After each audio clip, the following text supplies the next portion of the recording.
Praise the Lord. एक बार फिर से आप सभी को जय मसीह की। और मैं आप लोगों के लिए 2 महीने बाद वीडियो बना रही हूँ। जैसा कि आप लोग जानते हैं कि मैं थोड़ा छुट्टी पर थी, लेकिन मेरी छुट्टियाँ बहुत अच्छी बीती, मसीह में बीती, मसीह के लोगों के साथ बीती और परमेश्वर के कार्य के साथ बीती। जिस तरह मैं दिल्ली में थी तो मैं दिल्ली में भी फेसबुक पर आती थी, ज़ूम पर आती थी, अपने भाई बहनों के साथ ज़ूम पर भी परमेश्वर के वचन को शेयर करती थी।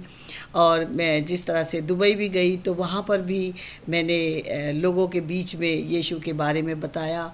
और एक भाई ने जो कि यूट्यूब पर देखते थे, उन्होंने भी मुझे अप्रिशिएट किया और मैं धन्यवाद करती हूँ परमेश्वर का सबसे पहले कि उसने हमें जीवन का दान दिया और हमें संभाला, मुझे संभाला, मेरे आने जाने में मेरी सुरक्षा की। मैं बहुत धन्यवाद करती हूँ। और परमेश्वर के दास डैनियल राज के लिए भी, जिन्होंने हमें ऐसी वचन के द्वारा हमें सिखाया, समझाया और बताया ताकि हम लोगों के सामने बता सके, वचन को बता सके। और मैं इन तमाम बातों के लिए गुज़रे 2 महीने के लिए बहुत शुक्रगुज़ार हूँ परमेश्वर का कि उसने मुझे मेरे छुट्टियों के साथ साथ मुझे अपने कार्य के लिए भी इस्तेमाल किया। जैसा कि मैं आपके साथ शेयर करना चाहती हूँ कि जब मैं इंडिया में थी, चाहे मैं ऑटो में हूँ, चाहे मैं ऊबर में हूँ, जहाँ पर भी जाऊँ, मैं लोगों से बात करती थी परमेश्वर के बारे में कि परमेश्वर जो कि हमसे बहुत प्यार करता है और हमें एक नया जीवन देना चाहता है और हमें उस नरक की आग से बचाना चाहता है। तो लोग बड़े उत्साहित होते थे और सुनते थे। और कितने लोगों ने तो मुझसे कहा कि हाँ, पहले एक भाई ने बताया था। और मैंने कहा ये परमेश्वर की तरफ से आपको गवाही है कि परमेश्वर चाहता है कि कोई भी आत्मा नाश ना हो। लेकिन सबसे बड़ी चीज़ जो आज मैं देख रही हूँ कि पृथ्वी में, और मैं जैसे घूमी हूँ, पारिवारिक प्रार्थनाएं थोड़ी कम है। और मैं चाहती हूँ कि जो भी मेरा इस टाइम वीडियो देखे वो परिवार में, परिवार के साथ प्रार्थना ज़रूर करे, क्योंकि हमें परमेश्वर के वचन में लिखा है कि वचन और प्रार्थना में हमें वचन से और प्रार्थना से बढ़ना है। एक विश्वासी के लिए सबसे पहला कर्तव्य है वचन और प्रार्थना में बढ़ना। जिसने भी यीशु को अपना प्रभु और अपना उद्धारकर्ता ग्रहण कर लिया है, जिस तरह से प्रेरितों के काम 4:12 में लिखा है कि कोई दूसरा नाम नहीं है, सिर्फ एक ही नाम है और वो है प्रभु यीशु मसीह, जो कि हमारे गुनाहों के लिए मारा गया, गाड़ा गया और तीसरे दिन मुर्दों में से जी उठा। जैसे कि गुजरे हफ्ते, महीने भी हम लोगों ने मसीह की जी उठने की सेलिब्रेशन मनाई थी। उसमें भी हम लोग इस बात को जाने कि आज हमारा प्रभु यीशु मसीह पिता के दाहिने हाथ बैठा हमारी शिफात करता है।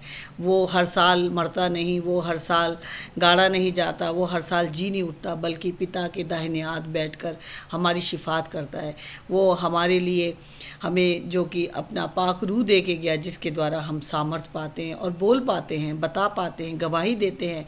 उसके लिए हमें हमें वचन से आज सीखने को जो मौका मिला है वो ये है कि परमेश्वर का वचन चाहता है कि हम किस तरह से एक विश्व मसीह जो है वो किस तरह से चल रहा है, कौन से बीज के साथ चल रहा है। आज हम देखेंगे कि वचन में किस तरह से लिखा है कि सबसे पहले हमें किस चीज़ की चौकसी करनी है। यहाँ लिखा है नीति वचन 4 और उसकी 23 में लिखा है सबसे अधिक अपने मन की रक्षा करें, क्योंकि जीवन का मूल स्रोत कौन है? मन है।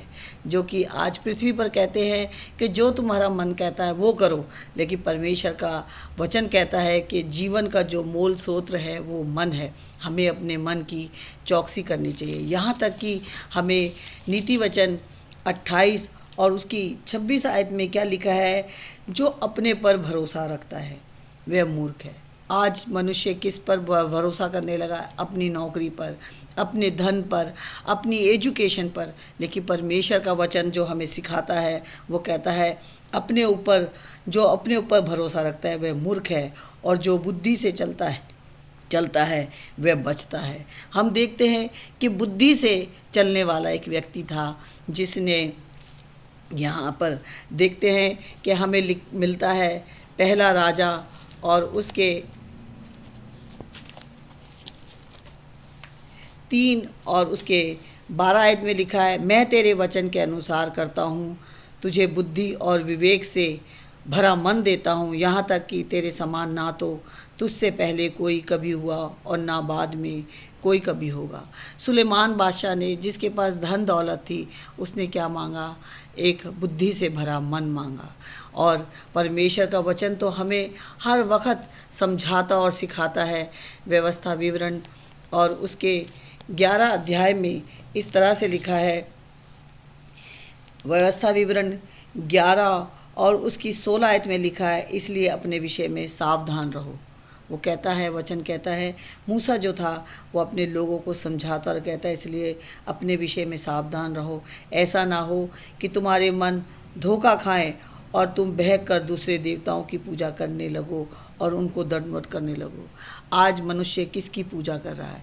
आज मनुष्य जो कि ज़्यादा धन कमाता है वो धन की पूजा करता है, जो ज़्यादा एजुकेटेड है वो अपनी एजुकेशन पर भरोसा रखता है। लेकिन परमेश्वर का वचन तो हमें सिखाता है कि हमें अपने मन के ऊपर काबू करना है। तो आज हम देखेंगे कि जो कि मन जो है सबसे धोखा देने वाला एक ऐसा मतलब हथियार है, जो कि यिर्मयाह भी अपनी पुस्तक में अपने लोगों के द्वारा लोगों को बताता है वचन के द्वारा। यिर्मयाह 17 और उसकी 9 में लिखा है, मन तो सब वस्तुओं से अधिक धोखा देने वाला होता है, उसमें असाध्य रोग लगा है। मतलब आपके मन के अंदर कहीं रोग तो नहीं लगा हुआ, उसको आपने चेक करना है। उसका भेद कौन समझ सकता है? उसके भेद को समझने के लिए हमें परमेश्वर के वचन को पढ़ना होगा। और जब हम उसके वचन को पढ़ेंगे तभी हम उस बात में जो परमेश्वर की इच्छा है जो परमेश्वर की इच्छा है, जो परमेश्वर की योजना हर एक विश्वासी के लिए और अविश्वासी के लिए भी है, जिसने अभी तक यीशु को नहीं जाना, यीशु को अपना प्रभु और अपना उद्धारकर्ता ग्रहण नहीं किया है, उसके लिए भी परमेश्वर का वचन बताता है कि आज हमें चेक करना है कि एक विश्वासी के अंदर भी और एक प्रभु के सेवक के अंदर भी क्या इस तरह के बीज तो नहीं है। एक बीज है जिसे यीशु मसीह लगाना चाहता है हर एक दिल में। वो चाहता है कि हर एक घुटना उसके आगे टिके और हर एक ज़ुबान अंगीकार करे कि यीशु ही प्रभु है। और शैतान भी कोशिश करना छोड़ता नहीं, शैतान भी मौके की तलाश में रहता है कि कब मौका मिले, चाहे एक विश्वासी हो और चाहे एक प्रभु का सेवक हो, वो उस पर कार्य करे। हम देखते हैं कि प्रभु यीशु मसीह ने हमें किन बातों के लिए बोला है।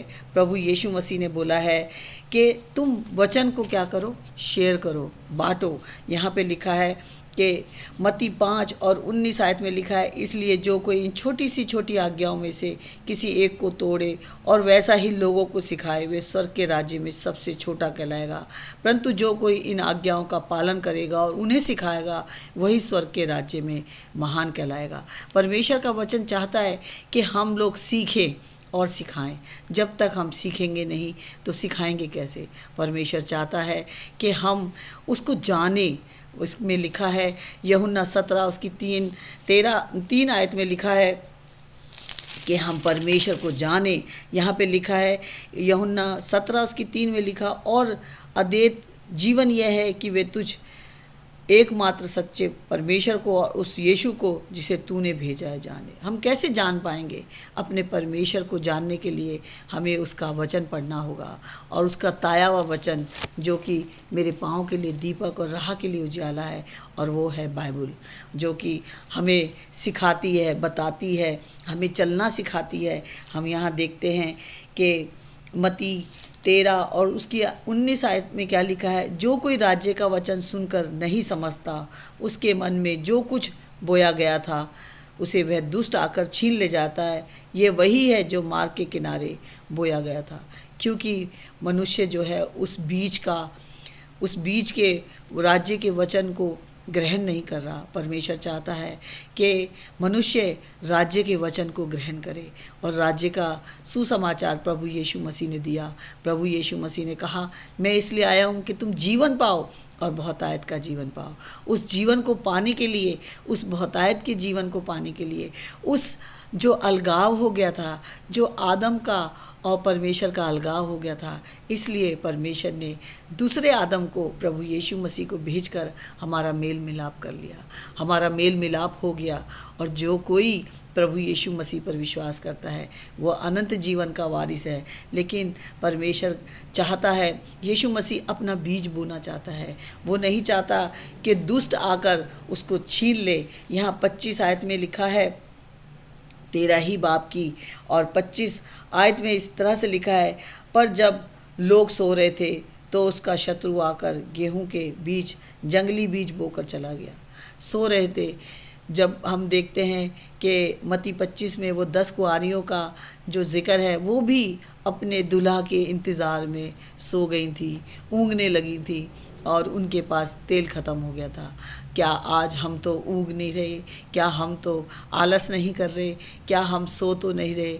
परमेश्वर प्रभु यीशु मसीह के आने के लिए हमें हर दिन जागते रहना है, क्योंकि उसने कहा जागते रहो और प्रार्थना करते रहो, क्योंकि तुम नहीं जानते कि किस दिन मैं आ जाऊंगा। इसलिए परमेश्वर का वचन मुझे और आपको सिखा रहा है। मैं जब जब आपके साथ शेयर करती हूँ तो परमेश्वर का वचन पहले मुझे सिखाता है, फिर मैं आप लोगों के साथ बात करती हूँ, ताकि हम लोग सीखें। परमेश्वर का वचन हमें चाहता है कि हम उसमें बढ़े, लेकिन शैतान भी कोशिश करना नहीं छोड़ता। शैतान भी जो है वो चाहता है कि कब एक विश्वासी को मौका मिले और वो कब अपने परमेश्वर से दूर हो जाए और कब वो उसके ऊपर हावी हो जाए। हम यहाँ देखते हैं कि एक पति पत्नी जो कि विश्वासी थे, जो कि हमें यह प्रेरितों के काम 5 में मिलता है कि दोनों विश्वासी थे, दोनों ने प्रभु यीशु को जाना।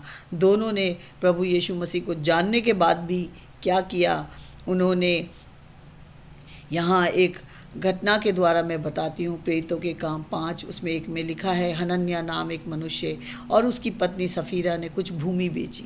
उन्होंने कुछ भूमि बेची और उनके दाम में से कुछ रख छोड़ा, और यह बात उसकी पत्नी भी जानती थी, और उसका एक भाग लाकर प्रेरितों के पाँव के आगे रख दिया। वो नहीं इस बात को जान पा रहे थे कि जो प्रेरित पतरस है, जिसको यीशु मसीह ने कहा मैं इस पत्थर पर अपनी कलीसिया बनाऊंगा, उस पतरस के आगे उन्होंने क्या करा, अपने कुछ पैसे ला के रख दिए। पतरस ने कहा, हे नन्या, शैतान ने तेरे मन में ये बात क्यों डाली कि तू पवित्र आत्मा से झूठ बोले और भूमि के दाम में से कुछ रख छोड़े। पवित्र आत्मा से जब हम झूठ बोलते हैं तो परमेश्वर प्रसन्न नहीं होता, परमेश्वर नाराज़ हो जाता, हम उसको शोकित कर देते हैं। इसलिए हमें हर पल अपने मन की चौकसी करनी है, हर पल हमें अपने आप को जांचना है। और हम कैसे जांचेंगे? जब हम वचन पढ़ेंगे, जब हम वचन में बढ़ेंगे तभी हम अपने आप को जांच पाएंगे। जब तक हम वचन को नहीं पढ़ेंगे हम नहीं जांच पाएंगे। और यहाँ तक कि हम देखते हैं कि प्रेरितों के काम 8 और उसके 21 में लिखा है कि यहाँ पर एक और व्यक्ति है, उसका मन क्या हो गया था, उसने भी यीशु को जाना, उसने भी यीशु पर विश्वास किया। वो एक ऐसा व्यक्ति था जो कि जादू टोना करता था। उसने अपने जादू टोना का सारा सामान फेंक दिया, बेच दिया, मतलब निकाल दिया अपने पास से। और वो क्या हुआ कि यूहन्ना और पतरस के पास आया और उन्होंने उनके लिए प्रार्थना की ताकि वो पवित्र आत्मा पाएँ। जितने भी लोग वहाँ पर थे उन्होंने, यहाँ पे लिखा है 14 आयत से लिखा है, जब प्रेरितों ने जो यरूशलेम में थे सुना कि सामरियों ने परमेश्वर का वचन मान लिया है, तो पतरस और यूहन्ना उनके पास को भेजा, उनके पास भेजा। उन्होंने जाकर उनके लिए प्रार्थना की ताकि वो पवित्र आत्मा पाएँ, क्योंकि वह अब तक उनमें से किसी पर ना उतरा था। उन्होंने तो केवल प्रभु यीशु के नाम से बपतिस्मा लिया था। तब उन्होंने उन पर हाथ रखे और उन्होंने पवित्र आत्मा पाया। पतरस के द्वारा उस समय जब पवित्र आत्मा मिलता था, लोग उसके पास आते थे। जब शिमोन ने देखा कि प्रेरितों के हाथ रखने से पवित्र आत्मा दिया जाता है, तो उनके पास रुपए लाकर कहा, यह अधिकार मुझे भी दो कि जिस किसी पर हाथ रखूं वह पवित्र आत्मा पाए। उसका मन कैसा था? उसका मन भी जो था वो इस खरा नहीं था, क्योंकि शैतान का बीज उसमें आ गया। वो पैसे लेकर आया और पैसे लेकर सोचने लगा कि मैं पवित्र आत्मा को पालूं। लेकिन पवित्र आत्मा जो कि हर एक व्यक्ति को मिलता है, लेकिन जब पवित्र आत्मा पाया हुआ व्यक्ति भी अगर वचन से कमज़ोर हो जाता है तो शैतान अपना कार्य करने में कसर नहीं छोड़ता। शैतान नहीं चाहता कि ये व्यक्ति बच जाए और वो उस व्यक्ति के ऊपर भी हावी हो जाता है, चाहे वो सेवक हो और चाहे एक विश्वासी। यहाँ हम देखते हैं कुलसियों में भी इस तरह से लिखा है कि परमेश्वर का दास जो कि पौलुस लोगों को बता रहा है, वो कह रहा है कि जब तुम्हारे अंदर प्रभु का बीज होता है, यीशु का बीज होता है, तो तुम कैसे लोग बन जाते हो, कैसे विश्वासी बन जाते हो। यहाँ पर लिखा है मसीह की शांति, कुलसियों 3:15 में लिखा है, मसीह की शांति जिसके लिए तुम एक देह होकर बुलाए भी गए हो, तुम्हारे हृदय में राज्य करे और तुम धन्यवादी बने रहो। जब हमारे पास प्रभु का बीज होता है तो हम एक धन्यवादी व्यक्ति बन जाते हैं और वो हम एक मसीह की देह में होकर काम कर रहे हैं। जिस तरह से आज मैं मसीह की देह में वीडियो बना रही हूँ और आप लोगों को भी उत्साहित करती हूँ कि जो लोग भी पर प्रभु को अपना दिल दे चुके हैं वो भी कोशिश करें अपने रिश्तेदारों में, अपने पड़ोसियों में परमेश्वर के वचन को फैलाएं। मैंने भी पूरी कोशिश करी कि इन छुट्टियों में हर एक परिवार के सदस्यों से कहा कि जब तक तुम नए सिरे से ना जन्मोगे उसकी बादशाहत में नहीं जा सकते। नए सिरे से जन्म लेना बहुत ज़रूरी है। लोग यीशु को एक रीति रिवाज से मानते हैं। क्रिसमस आता है तो क्रिसमस मना लेते हैं और ईस्टर सर्विस होती है तो रेजरेक्शन मना लेते हैं, लेकिन इससे हमारे पापों का छुटकारा नहीं जब तक हम दिल से, क्योंकि रोमियो 10 और उसकी 9 और 10 में लिखा है कि मन से विश्वास किया जाता है और मुंह से अंगीकार किया जाता है। जब तक हम पूरा दिल अपना यीशु को नहीं देंगे हम कैसे उसके बादशाहत में दाखिल होंगे। और वो कहता है कि मसीह की शांति ऐसे हृदय में होती है और मसीह के वचन को अपने हृदय में अधिकाई से बसने दो। वो चाहता है, परमेश्वर चाहता है, प्रभु चाहता है कि हम उसके वचन को जो कि बीज का काम करता है, और वो कहता है कि इसे अधिकाई से बसने दो और सिद्ध ज्ञान सहित एक दूसरे को सिखाओ और चिताओ और अपने अपने मन में अनुग्रह के साथ परमेश्वर के लिए भजन, स्तुति, गान और आत्मिक गीत गाया करो। ये नहीं कि सिर्फ हम सुबह उठ के गीतों को ही सुनने लगे, ये नहीं कि हम दूसरों के वीडियो ही देखने लगे, नहीं, लेकिन हमें खुद को भी वचन को पढ़ना है। जब तक हम खुद वचन नहीं पढ़ेंगे कोई भी आकर हमें यीशु के बारे में कुछ भी बोल जाएगा, लेकिन जब हम प्रभु के वचन को खुद पढ़ेंगे तो हम जान पाएंगे कि ये सही है या गलत है। जिस तरह से यिर्मयाह भी अपने काम करते करते राजा के सामने उदास हो गया था, तो राजा ने कहा कि तू रोगी तो नहीं दिखता, फिर तेरा मन उदास क्यों है? क्योंकि उसके अंदर तड़प थी, उसके अंदर तड़प थी यरूशलेम के टूटे घर को बनाने की। इसी तरह मुझे और आपके अंदर भी एक तड़प होनी चाहिए प्रभु यीशु मसीह के सुसमाचार को लोगों तक लेके जाने के लिए। हम जहाँ भी रहें, जिस भी जगह रहें, वहाँ यीशु का सुसमाचार बताते रहें, क्योंकि प्रभु उन लोगों से बहुत प्रसन्न होता है जो मत्ती 28 उसकी 18 से लेकर 20 आयत तक लोगों को बताते हैं कि यीशु मसीह चाहता है कि जाति जाति में उसका प्रचार हो, जाति जाति के लोग उस पर विश्वास करें। और परमेश्वर चाहता है कि हम सबको उस राज्य में ले जाए जहाँ ना रोना ना दांतों का पीसना होगा। तमाम बातों के लिए मैं परमेश्वर का धन्यवाद करती हूँ और आप सब भाई बहनों के लिए भी परमेश्वर का धन्यवाद करती हूँ जो वीडियो को देखेंगे और अपने परिवारों में, अपने भाई बहनों में शेयर करेंगे, क्योंकि परमेश्वर चाहता है कि हम एक दूसरे को, जो कि अभी वचन में कमज़ोर हैं या जिन्होंने सच में अपना दिल प्रभु को नहीं दिया है, वो अपना दिल दे दें और नए सिरे से जन्म ले लें, ताकि हम उस घर में जहाँ ना रोना ना दांतों का पीसना होगा एक दिन मिलेंगे। सारी महिमा और सारा आदर मैं प्रभु यीशु को देती हूँ। आमीन।